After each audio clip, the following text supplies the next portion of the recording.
welcome to the chat. I'm Stacey Ellison, sitting in for Catalina Yay! today. Glad you're here. Oh, glad to be here with Henny, Joey, and Angelia on the panel. We've got a lot to talk about, beginning with Girl Squad goals. For sure. This is a story everybody is talking about. Oh, yeah. So here's what happened. These 6 women, they got to be fast friends after they found out each of them was set up to date the same guy on the same night. So this story played out on Twitter with one of the ladies saying she was eating dinner with the guy, then another girl shows up to meet him. Then shortly after, somebody else shows up to meet him. Then the bartender spilt the tea, told the ladies that the man had been with another woman even earlier in the night. Eventually, all these people realized there were actually 6 of them who had been asked out on the same night by the same guy. So what did they do? They left him and hung out with each other. I love it. I think this is great. I think this is a sign of the times. I have so many friends, and they're in New York City that do this. I don't know anyone who does this here in Jacksonville, but I have a few friends in New York that do it. And one of my girlfriends, I'll never forget, when I first heard this term triple booking, and I'm like, what do you mean you triple booked? She triple booked 3 Match.com dates. In one night? In one night. She did the exact same thing. So, well, she wasn't sleeping with them or kissing them or making out with them, but she was going out with them. And so her agenda was, she had one guy that she really, really liked that she had been IMing on Facebook. I mean, back so and he forth. got first pick of the time? So like, how does this work? So he gets prime time. And prime time is 8 o'clock. That's dinner. What? Yeah. Oh, yeah. I learned the whole lingo of all of this. It's a totally different world. And so she booked the drinks for happy hour with a guy that she was like, he's kind of young. I don't think I'm really interested, but I'll see. And then she had dinner with the guy that she really, really liked. But he had actually confessed in saying that he was a former alcoholic and recovering, so he doesn't drink. So he wanted to go out with her, but he wanted to make sure that she wasn't going to drink. So she went before to go for happy hour with somebody else to drink, and then she went to dinner with the guy that she likes, that's the recovering alcoholic, and then she triple booked a 3rd guy just in case it didn't work out for dessert and coffee. She had dessert with that guy. Oh. Yes, and so I thought, oh my gosh, this is the most insane thing I've heard. But in New York, it's common.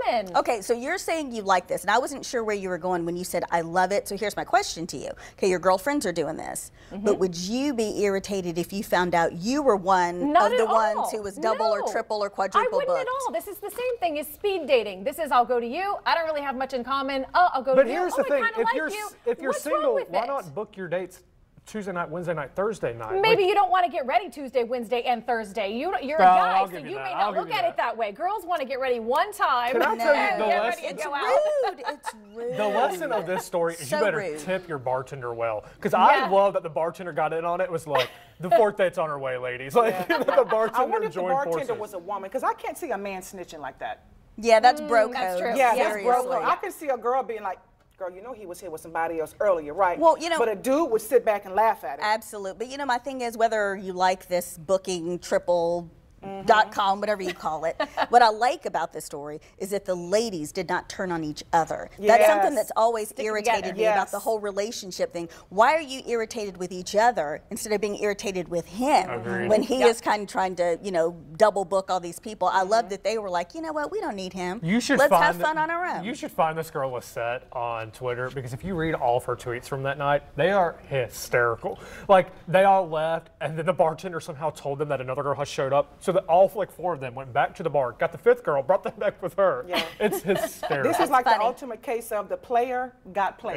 Yes, Exactly. that's He why got I played love himself. Maybe not, though. Maybe his intent was just to go out with each and every one just to see if he could do it. You have no idea. It could have been just a game. You never know. So maybe he wasn't played after all. Maybe he didn't care. Still That's how dating, hearts it get was a broken by playing games. Oh, they're young. And tires get busted and stuff. So much to learn. They're so young. All right. Well, something else is going viral today. A video of a woman proposing to her boyfriend in Times Square in New York City. While the fiance looked quite shocked about the adorable proposal from his girlfriend, he went along with it. He said yes, but not everybody likes the way that this went down. A lot of people are really taking issue with the woman proposing to the man. Some say it's breaking tradition, and others say it makes women look desperate. Uh-oh, I don't like that word desperate. Do you think anything's wrong with this? Heck yeah. I don't think it makes a woman look desperate. I think it makes a woman look like she's really in love. I don't love it. No, it does not. When I heard this story, I was, because I'm all about like flipping the roles. Like, I don't care if Yeah, my you wife. millennials, that's what y'all But I'm do. saying, like, I don't care if my wife makes more than me. Like, what does it matter if our bills are paid?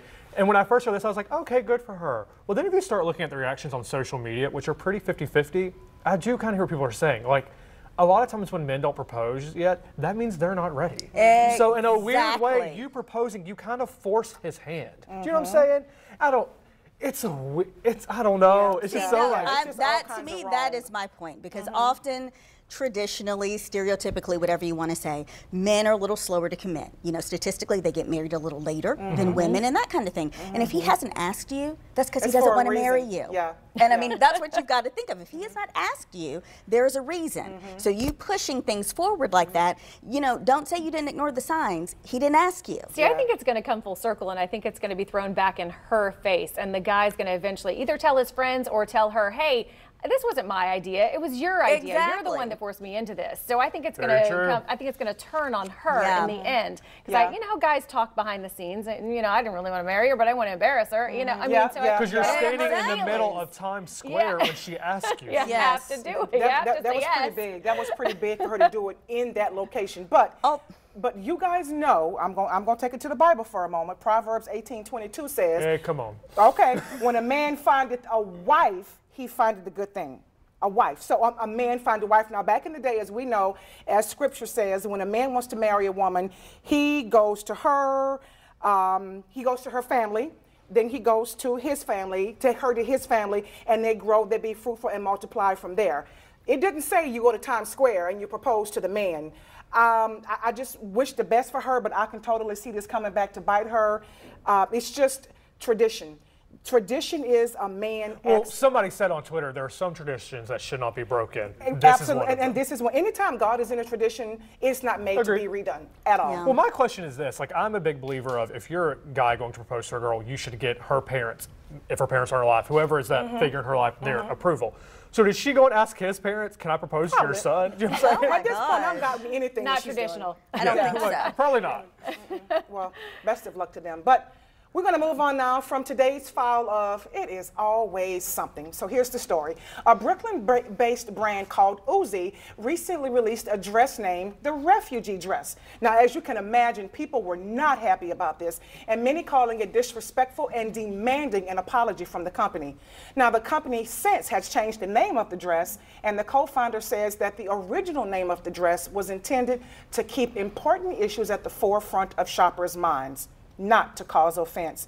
Hashtag whatever. The name was kind of formulated back in 2007. She says they were thinking of this kind of apocalyptic future and what have you. Please. But I cannot believe paid employees in the think tank of this company sat around and looked at that dumpy, wrinkly dress. That's $119, by the way. and decided, do you know what we $119 for should that call mess. this dress?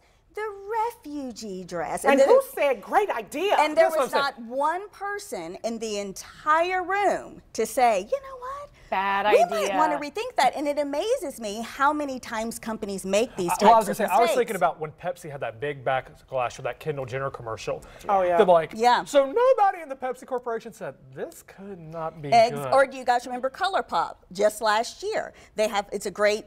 Young girls love their makeup. Makeup, yeah. They named some of their deeper shades. Take a look at this. Yikes. Wow. Typo and Doom. Now, Doom is an African derivative. Shut it means up. looks like a bull. Oh. So their darker colors were named these not so nice names. Now you can't tell me. You see at the bottom, yikes, doom, and then their darkest shade is called typo, which we all know means mistake. Again, paid employees in this room, and no one says, you know what? But here's let's give them the benefit of the doubt. Let's say What this would be dress. the benefit? But hold on, listen. Okay, come on, Let's Joey. just say they have been working on this dress since 2007.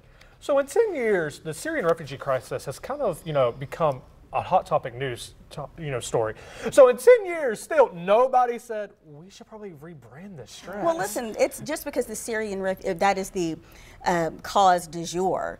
there have been refugees and Right. people escaping their countries from violence and political issues for years. It's not something to be made fashionable, people's plights, that they're displaced from their country. And, you know, they come out with their, it's now called the Oxford dress or something like that. Take your $180 and go to H&M and get you 3 Get you dresses. 15 dresses for that price. And at all H&M. different colors. Yes, but you know what? That's why I always go back to, piggybacking off of what you guys said, that you mean to tell me there is no one in this room that brought it up. That's why I say some of these people, these companies strategically do this so that we will talk about it. Because I just don't want to believe no one in that room said this. And it brings me back to back in the day, I don't know if you guys remember, you may, when Dolce & Gabbana came out with this $2,300 slave sandal. Yes. Y'all remember that? Remember that? Yeah. Again, Yeah, I mean, the again, naming. yeah. I can't believe that no one in the room says that that may be a little inappropriate. It might not be where we should go with this. I don't know that, because I mean, I feel like the company was saying there's a girl and a guy that runs the company. It used to be a punk rock fashion line. And so then they transitioned into something, I don't know, more easygoing, flowing, you know, materials. But I think that at least what they're saying is that they were trying to bring light to the issue. They were trying to talk about it and to discuss it, and they figure putting this name on there and this stamp actually creates somebody talking about the issue. Then all of a sudden it changed. I tend to lean with you on that one, but that was what they said. But here's the difference. Dolce & Gabbana took that shoe off shelves across the nation. These people have taken that same dress and rebranded it and just like, oh, it's a different dress. Well, listen, as my communications consultant would say to you all, if you're trying to bring some light to the issue, call the dress something else, donate some of the proceeds. That'd work a whole lot better than a renaming. So there you go. All right, so we've still got a lot to chat about. Coming up, we're going to take a deeper look into some of the top legal stories of the day. Our legal contributor, Seth Padgett, is coming up next.